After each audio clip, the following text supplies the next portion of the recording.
Chinese communist പാർട്ടിയുടെ പ്രതിനിധികൾ ഇന്ത്യയിൽ സന്ദർശനം നടത്തുന്നത് ഒരു പുതിയ വാർത്തയല്ല. മുമ്പും അവർ ഇന്ത്യയിൽ വന്നിട്ടുണ്ട്, ഇന്ത്യയിൽ സന്ദർശനം നടത്തിയിട്ടുണ്ട്, ഇന്ത്യയിലെ കമ്മ്യൂണിസ്റ്റ് പാർട്ടി നേതാക്കളുമായിട്ട് ആശയവിനിമയം നടത്തിയിട്ടുണ്ട്. അവർ പ്രധാനപ്പെട്ട കമ്മ്യൂണിസ്റ്റ് ഓഫീസുകളിൽ എത്തി അവിടെ നേതാക്കളുമായിട്ട് ചർച്ചകൾ നടത്തിയിട്ടുണ്ട്. എന്നാൽ ചൈനീസ് കമ്മ്യൂണിസ്റ്റ് പാർട്ടിയുടെ രാജ്യാന്തര വിഭാഗത്തിൻ്റെ നേതാക്കൾ അല്ലെങ്കിൽ രാജ്യാന്തര വിഭാഗത്തിൽ പ്രവർത്തിക്കുന്ന നേതാക്കൾ ഇന്ത്യയിലെത്തുകയും ഇന്ത്യയിലെ ഇന്ന് ഭരിച്ചുകൊണ്ടിരിക്കുന്ന BJPയുടെ ആസ്ഥാനത്ത് വന്ന് BJPയുടെ മുതിർന്ന നേതാക്കളെ കണ്ട് ചർച്ച നടത്തി എന്ന് പറഞ്ഞാൽ അതിൽ എന്താണ് തോന്നുക? BJPയുടെ ജനറൽ സെക്രട്ടറി അരുൺ സിംഗ് തന്നെ ഈ വിവരം പുറത്തുവിട്ടു. ചൈനീസ് കമ്മ്യൂണിസ്റ്റ് പാർട്ടി നേതാക്കൾ BJP ആസ്ഥാനത്ത് കഴിഞ്ഞ ദിവസം വരികയും ഞങ്ങളുമായിട്ട് ചർച്ച നടത്തുകയും ചെയ്തു എന്ന വിവരം അദ്ദേഹം തന്നെ ഔദ്യോഗികമായി പുറത്തുവിടുകയായിരുന്നു. അതായത് രണ്ട് രാജ്യങ്ങളും തമ്മിലുള്ള നയതന്ത്ര ബന്ധം ഇപ്പോൾ എങ്ങനെയാണ് മുന്നോട്ട് പോകുന്നതെന്ന് നമുക്കെല്ലാവർക്കും അറിയാം. 2020 ഗാൽവാൻ താഴ്വരയിൽ നടന്ന ആ ഒരു പോരാട്ടത്തിന് ശേഷം ഇന്ത്യയും ചൈനയും തമ്മിലുള്ള നയതന്ത്ര ബന്ധം വളരെ അകന്നിരിക്കുകയായിരുന്നു.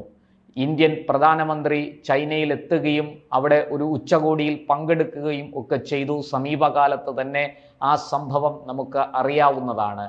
പക്ഷേ അതിനൊക്കെ അപ്പുറത്ത് ചൈനയുമായിട്ട് വളരെ കാര്യക്ഷമമായി നയതന്ത്ര ബന്ധം പുലർത്തുന്നതിൽ ഇന്ത്യ ഒരു മെല്ലെപ്പോക്ക് കാണിച്ചിരുന്നു. അമേരിക്ക ചൈനയ്ക്കും ഇന്ത്യയ്ക്കും ഒരുപോലെ തീരുവ ഉയർത്തുകയും ഇറക്കുമതി തീരുവ ഉയർത്തുകയും നമുക്കെതിരെ പിഴച്ചുങ്കം ചുമത്തുകയും ഒക്കെ ചെയ്തപ്പോൾ പോലും ഇന്ത്യ ചൈന സന്ദർശനം പേരിനെങ്കിലും ഒരല്പം വർദ്ധിച്ചതല്ലാതെ വളരെ ആഴത്തിലുള്ള ഒരു നയതന്ത്ര ബന്ധം പുതുക്കുന്നതിലേക്ക് അത് പോയിരുന്നില്ല. എന്നാൽ ഇപ്പോൾ ഈ ചൈനീസ് കമ്മ്യൂണിസ്റ്റ് പാർട്ടിയുടെ രാജ്യാന്തര വിഭാഗം നേതാക്കൾ ഇന്ത്യയിലെത്തി. അതിൻ്റെ ഉന്നതതല പ്രതിനിധി സംഘമാണ് ഇന്ത്യയിലെത്തി ഡൽഹിയിലെ BJP ആസ്ഥാനത്ത് വരികയും അവിടെ മുതിർന്ന നേതാക്കളുമായിട്ട് കൂടിക്കാഴ്ച നടത്തുകയും ചെയ്തിരിക്കുന്നത്. തിങ്കളാഴ്ചയാണ്, അതായത് ഇന്നലെയാണ് സംഭവം. ഈ കമ്മ്യൂണിസ്റ്റ് പാർട്ടി ഓഫ് ചൈനയുടെ international department vice minister Sun Hayan അദ്ദേഹത്തിൻ്റെ നേതൃത്വത്തിലുള്ള സംഘമാണ് BJP ആസ്ഥാനത്തെത്തിയത്. BJPയുടെ ദേശീയ ജനറൽ സെക്രട്ടറി അരുൺ സിംഗിൻ്റെ നേതൃത്വത്തിലുള്ള വിദേശകാര്യ വിഭാഗം ഇൻചാർജ് കൂടിയായ വിജയ് ചൗത്വാലയുമായിട്ട് അവർ ചർച്ച നടത്തി എന്നാണ് പുറത്തു വരുന്ന വിവരം. അങ്ങനെ ഈ BJPയും ചൈനീസ് കമ്മ്യൂണിസ്റ്റ് പാർട്ടിയുമായിട്ട് ചർച്ച നടത്തി എന്ന വിവരം പുറത്തു വന്ന ഉടനെ തന്നെ രൂക്ഷ വിമർശനവുമായിട്ട് കോൺഗ്രസ് രംഗത്ത് വന്നു. നിങ്ങൾ ഗാൽവാൻ താഴ്വരയിലെ സംഭവങ്ങൾ മറന്നുപോയോ? 1960കളിൽ ഇന്ത്യ ചൈന സംഘർഷം നടന്നത് മറന്നുപോയോ? തുടങ്ങി അന്ന് തൊട്ടുള്ള ചരിത്രം ആ വിഴുപ്പ് എടുത്തിട്ട് അലക്കാൻ തുടങ്ങി കോൺഗ്രസ്. എന്നാൽ BJP ചുട്ട മറുപടിയുമായിട്ട് രംഗത്ത് വന്നു. ഇന്ത്യ ചീനി ഭായി ഭായി എന്ന് പറഞ്ഞു തുടങ്ങിയത് നിങ്ങളുടെ പ്രധാനമന്ത്രി ജവഹർലാൽ നെഹ്റു ആണ്. അദ്ദേഹത്തിൻ്റെ ചൈനീസ് പ്രേമം സുവിദിതമാണ്. ഇന്ത്യക്ക് ലഭിച്ച, അതായത് UN സെക്യൂരിറ്റി കൗൺസിലിലേക്ക് ഇന്ത്യക്ക് ലഭിച്ച നോമിനേഷൻ പോലും വേണ്ടെന്ന് വെച്ചിട്ട് അത് ചൈനയ്ക്ക് കൊടുക്കാൻ ശുപാർശ ചെയ്ത ആളാണ് നെഹ്റു. കൈവന്ന ഭാഗ്യം, സ്വന്തം രാജ്യത്തിൻ്റെ ആത്മാഭിമാനം വളർത്തുന്നതിനും ഉയർത്തുന്നതിനും വേണ്ടി കൈവന്ന അവസരം നഷ്ടപ്പെടുത്തി അത് ശത്രുവിന് സമാനമായ ഒരു രാജ്യത്തിന് സമ്മാനിച്ച ആള്, വെള്ളിത്തളികയിൽ വെച്ച് സമ്മാനിച്ച ആളിൻ്റെ പാരമ്പര്യമാണ് കോൺഗ്രസിനുള്ളത്. അതുകൊണ്ട് കോൺഗ്രസ് ഇക്കാര്യത്തിൽ BJPയെ ഒന്നും പഠിപ്പിക്കാൻ വരണ്ട എന്നാണ് BJP നേതാക്കൾ പറയാതെ പറഞ്ഞു വയ്ക്കുന്നത്. ഇവിടെ മറ്റൊരു പ്രധാനപ്പെട്ട കാര്യം കൂടി നമ്മൾ ഓർക്കേണ്ടതുണ്ട്. ശരിയാണ്, ഗാൽവാൻ താഴ്വരയിലെ സംഭവം നമുക്ക് മറക്കാവുന്നതല്ല. ഒരു വളരെ മുതിർന്ന സൈനിക ഉദ്യോഗസ്ഥൻ്റെ ജീവൻ ഇന്ത്യക്ക് നഷ്ടമായത് ആ സംഭവത്തിലാണ്. പക്ഷേ ശക്തമായി നമ്മുടെ ഖാദക് പ്ലറ്റൂൺ തിരിച്ചടിക്കുകയും ഇവിടെ എത്ര ജീവഹാനി സംഭവിച്ചോ അതിൻ്റെ ഇരട്ടി ജീവഹാനി ചൈനയ്ക്ക് സംഭവിക്കുകയും ചെയ്തതൊക്കെ ചരിത്രമാണ്. എന്നാൽ അന്ന് തൊട്ട് ഈ രാജ്യങ്ങൾ ഇരു രാജ്യങ്ങളും തമ്മിൽ വലിയ അകൽച്ചയിലായിരുന്നു. അതിനൊരല്പം മാറ്റം വന്നത് അമേരിക്കയുടെ ഇടപെടൽ ഈ രണ്ട് രാഷ്ട്രങ്ങൾക്കുമെതിരെ, ഇന്ത്യക്കും ചൈനയ്ക്കുമെതിരെ അതിരൂക്ഷമായ വിമർശനം ഉന്നയിച്ചുകൊണ്ട് അമേരിക്ക രംഗത്ത് വരികയും ഇറക്കുമതി തീരുവ വർദ്ധിപ്പിക്കുകയും പിഴച്ചുങ്കം ചുമത്തുകയും ഒക്കെ ചെയ്തപ്പോഴാണ് ഇന്ത്യയും ചൈനയും തമ്മിൽ സഹകരിക്കാൻ ആരംഭിച്ചത്. എന്നാൽ ഈ സഹകരണം ഇപ്പോൾ ഒരു പ്രത്യേക തലത്തിലേക്ക് എത്തി നിൽക്കുന്നു. നയതന്ത്ര തലത്തിൽ തന്നെ ഈ ബന്ധം കൂടുതൽ ഊട്ടിയുറപ്പിക്കുന്നതിലേക്ക് പോകുന്നു. അതിൻ്റെ ഭാഗമായിട്ടാണ് BJPയുടെ സമുന്നത നേതാക്കളുമായിട്ട് ഈ ചൈനീസ് കമ്മ്യൂണിസ്റ്റ് പാർട്ടിയുടെ രാജ്യാന്തര വിഭാഗം പ്രതിനിധികൾ ചർച്ച നടത്തിയത് എന്നാണ് പൊതുവെ വിലയിരുത്തപ്പെടുന്നത്. ഇതേക്കുറിച്ച് കോൺഗ്രസ് ഏറ്റവും ഒടുവിൽ പറഞ്ഞ ഒരു പ്രതികരണം, കോൺഗ്രസ് നൽകിയ പ്രതികരണം, ഓപ്പറേഷൻ സിന്ദൂരിൽ പാകിസ്ഥാൻ ഒപ്പം നിന്നുകൊണ്ട് ഇന്ത്യക്കെതിരെ എല്ലാ സന്നാഹങ്ങളും നൽകി പാകിസ്ഥാനെ ആക്രമണത്തിന് പ്രേരിപ്പിച്ച ആയുധങ്ങളും വിമാനങ്ങളും പോർവിമാനങ്ങൾ അടക്കം നൽകി ഇന്ത്യയെ ആക്രമിക്കാൻ എല്ലാ സഹായവും ചെയ്ത ഒരു രാഷ്ട്രമാണ് ചൈന എന്നാണ് കോൺഗ്രസ് ഓർമ്മിപ്പിക്കുന്നത്. ഇവിടെ നമുക്കൊരു ലളിതമായ ചോദ്യം കോൺഗ്രസിനോടുണ്ട്. ഈ ഓപ്പറേഷൻ സിന്ദൂരിൽ പാകിസ്ഥാൻ ഏറ്റ കനത്ത പരാജയം സംശയദൃഷ്ടിയോടെ നോക്കിക്കാണുകയും ഇന്ത്യയുടെ എത്ര റഫേലുകൾ നഷ്ടപ്പെട്ടു, എത്ര വൈമാനികരെ പാകിസ്ഥാൻ പട്ടാളം പിടികൂടി, ഇതിനൊക്കെ ഉത്തരം കേന്ദ്ര സർക്കാർ പറയണം എന്നാവശ്യപ്പെട്ട് രംഗത്ത് വന്നത് മറ്റൊരു രാഷ്ട്രീയ പാർട്ടിയുടെ നേതാവല്ല, ഇന്ത്യയുടെ പ്രതിപക്ഷ നേതാവ് കൂടിയായ കോൺഗ്രസിന്റെ യുവരാജാവ് ശ്രീ രാഹുൽ ഗാന്ധിയാണ്. ആ രാഹുൽ ഗാന്ധിയുടെ പാർട്ടിയാണ് ഇപ്പോൾ ചൈനീസ് കമ്മ്യൂണിസ്റ്റ് പാർട്ടിയുടെ പ്രതിനിധികൾ ഇന്ത്യയിൽ വന്ന് BJP നേതാക്കളുമായിട്ട് കണ്ട് സംസാരിച്ച് നയതന്ത്ര ബന്ധം പുതുക്കുന്നതിനെ കുറിച്ച് ചർച്ച നടത്തിയപ്പോൾ വലിയ വിമർശനവുമായിട്ട് രംഗത്ത് വന്നിരിക്കുന്നത് അതേ കോൺഗ്രസിന്റെ നേതാക്കളാണ്. ഇവിടെ മാത്രമല്ല, നമ്മൾ മനസ്സിലാക്കേണ്ട മറ്റൊരു കാര്യം, രാഹുൽ ഗാന്ധി നിരന്തരം ചൈനയിൽ പോവുകയും ചൈനയുമായിട്ട് ഇന്ത്യക്കെതിരെ നരേന്ദ്രമോദി എന്ന പ്രധാനമന്ത്രിയെ താഴെ ഇറക്കാൻ, അധികാരത്തിൽ നിന്ന് പുറത്താക്കാൻ ചൈനയുടെ സഹായം തേടിയ ആളാണ്. അതുമാത്രമല്ല, രാജീവ് ഗാന്ധി ഫൗണ്ടേഷന് ചൈനയിൽ നിന്ന് വലിയ തുക ലഭിച്ചത് നമുക്കെല്ലാവർക്കും അറിയുന്നതാണ്. ഇത് രാജീവ് ഗാന്ധി ഫൗണ്ടേഷനെ വളർത്താനല്ല, മറിച്ച് ഇന്ത്യയെ അസ്ഥിരപ്പെടുത്താനും ഇവിടത്തെ കേന്ദ്ര ഭരണം അട്ടിമറിക്കാനും വേണ്ടിയിട്ട് കോൺഗ്രസിന് നൽകിയ സംഭാവനയായിട്ടാണ് BJP ആരോപിച്ചിരുന്നത്. ഇത്രയൊക്കെ, അതായത് ഇങ്ങനെയൊക്കെ രാഹുൽ ഗാന്ധി ചൈനയുമായിട്ട് അടുത്തിടപഴകിക്കൊണ്ടിരിക്കുമ്പോഴാണ് ചൈനീസ് നേതാക്കൾ ഇന്ത്യയിൽ വരികയും BJP നേതാക്കളുമായിട്ട് ചർച്ച നടത്തുകയും ചെയ്തതിനെ രൂക്ഷമായി വിമർശിച്ചുകൊണ്ട് കോൺഗ്രസ് നേതാക്കൾ രംഗത്തെത്തുന്നത്. ഇതിനകത്തൊരു വലിയ വൈരുദ്ധ്യമുണ്ട്.